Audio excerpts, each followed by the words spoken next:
Les deux caps Au guidon.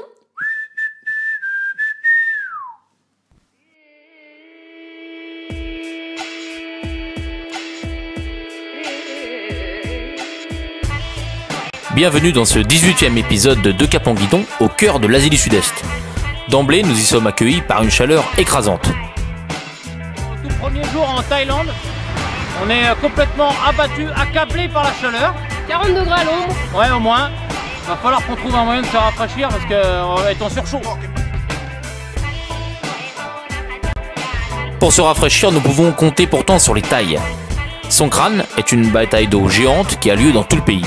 Personne n'y échappe pour notre plus grand plaisir. Petit ou grand, du simple verre d'eau au camion-citerne, tout est bon pour arroser son voisin. Rafraîchissement garanti.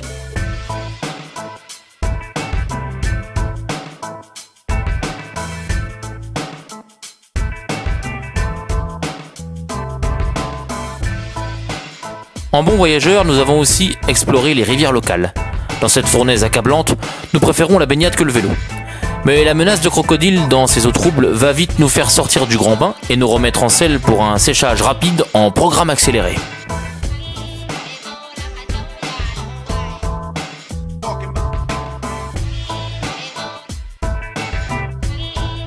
En chemin dans le nord du pays, nous déambulons dans les petits marchés de nuit où fruits inconnus et plats succulents nous surprennent dans les gargotes de bord de route.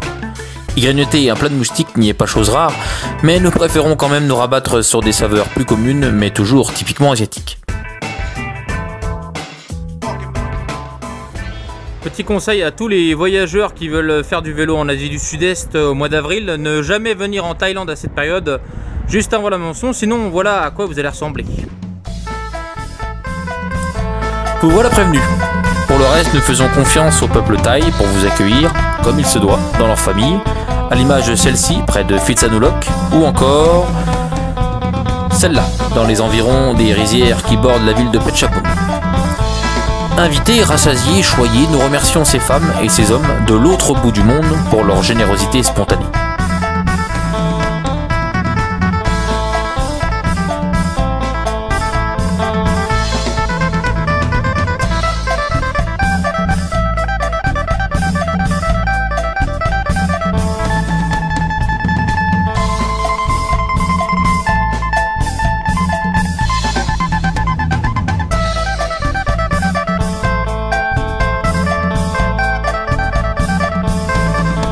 Loin, très loin de la folie des plages du sud du pays, nous faisons halte sur une petite île encore préservée du tourisme de masse. Nous y passerons quelques jours entourés par l'exubérance de la jungle et les couchers de soleil splendides sous les cocotiers, instants tropicaux à contempler sans modération.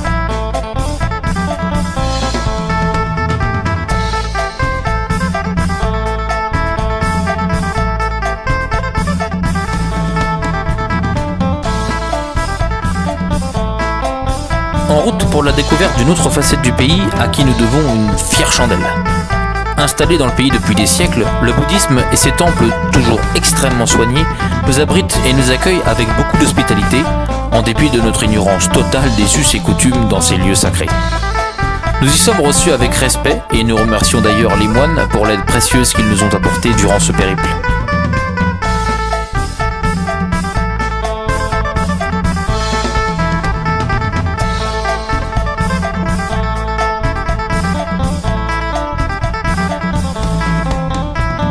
Dans l'antique capitale du pays, nous faisons un dernier clin d'œil à la culture thaï, si exotique, si lointaine et pourtant si attachante.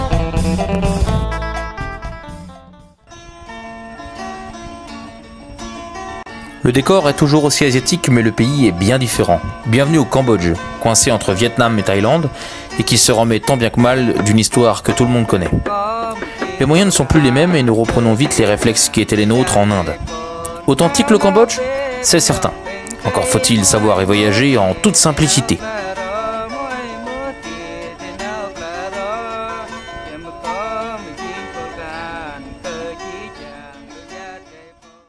Et oui, parce que à chaque fois, il faut revenir chercher la caméra. Il n'y a pas une équipe de tournage qui nous suit.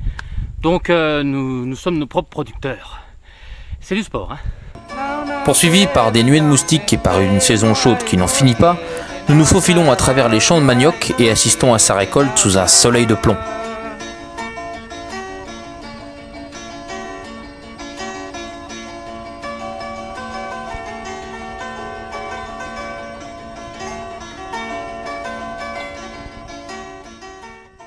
Et donc à chaque fois, il faut revenir chercher la caméra parce qu'il n'y a pas une équipe qui nous filme exprès.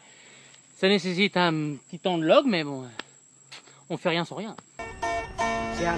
Afin d'éviter de planter la tente dans un champ de mine, nous trouvons tantôt refuge dans un hôpital de campagne, tantôt dans une école, à la police locale, dans un temple isolé ou derrière une station-service. Nous y trouverons des gens affables et heureux d'accueillir pour un soir ces drôles de barang, ces deux Français à vélo. Nous aimons regarder le temps qui passe dans ces villages de cases en bambou. Nous y faisons de nombreuses pauses, nous mettant sans contrainte au rythme de la vie locale des habitants. Cette nuit, on a dormi à l'école. On n'a jamais fini de revenir à l'école. On a été réveillés par les gamins dans la cour de récré. Aujourd'hui, c'est reparti. À l'approche du Tonlé Sap, le lac central du pays, nous ne nous lassons pas des contacts avec les Khmers, toujours malicieux et qui n'ont pas manqué eux aussi de nous accueillir dans leur si beau pays. Petit florilège au passage de portraits pris au hasard des rencontres.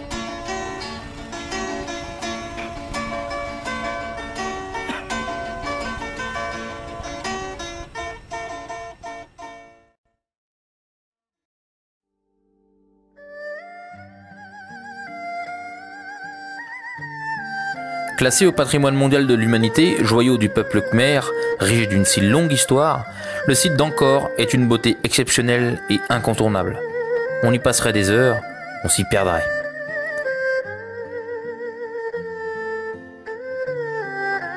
Nous restons muets devant la magnificence de ces temples millénaires enfuis dans le secret de la jungle.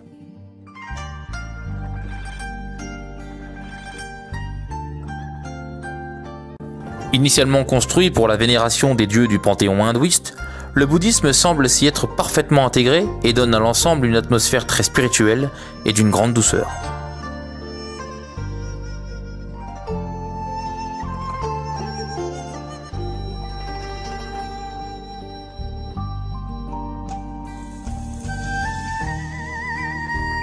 Nous resterons plusieurs jours à déambuler dans ce dédale de pierres, de lianes et de sentiers perdus, imprimant une fois pour toutes et de manière inoubliable toute la beauté de l'Asie dans nos souvenirs. Dernière étape de ce voyage aux confins du monde, les temples d'Angkor vont laisser dans nos mémoires une splendeur antique inégalée, comme la promesse d'une autre aventure. Le meilleur reste à venir.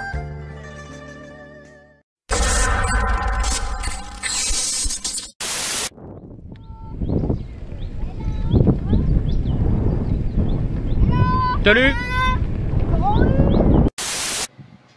Pour les baguettes, je crois qu'il va falloir un petit tour d'adaptation. C'est pas encore trop ça. Pour notre première nuit au Cambodge, nous avons dormi dans la cour de récré. Donc il est 6h45, les gamins sont tous là, médusés de nous voir dans leur école. Question surprise. Alors Thibaut, raconte-nous tes nuits en Thaïlande. Ah, les nuits? Non, c'est pas des nuits, c'est des fours. C'est des nuits de four. On est complètement abattus par la chaleur la journée. Et quand on croit se poser la nuit au frais, bah, c'est pire parce que le sol est très chaud.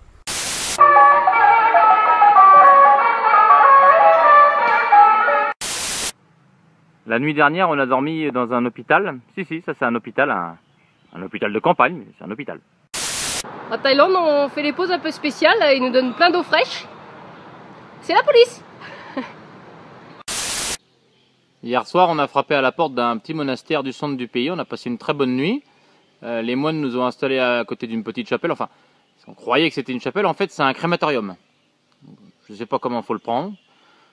Une fois accueilli par la police, j'ai l'impression qu'on va reprendre du poids en Thaïlande. Tellement on mange bien. Nous sommes actuellement en présence d'une authentique couille de gorille, une sorte de litchi thaïlandais poilu. On aura toujours des surprises. Thibaut, question surprise. C'est quoi la mousson en Asie du Sud-Est? La mousson en Asie du Sud-Est, c'est ça. Il pleut pas tout le temps, mais il pleut tous les jours. On ne sait pas quand, donc on peut essayer de rouler entre les gouttes. Aujourd'hui en France, heureux de retrouver les nôtres après 3 ans et demi de voyage et quelques 60 000 km, nous filons maintenant vers Paris et la Normandie. En attendant, gardez le bon cap.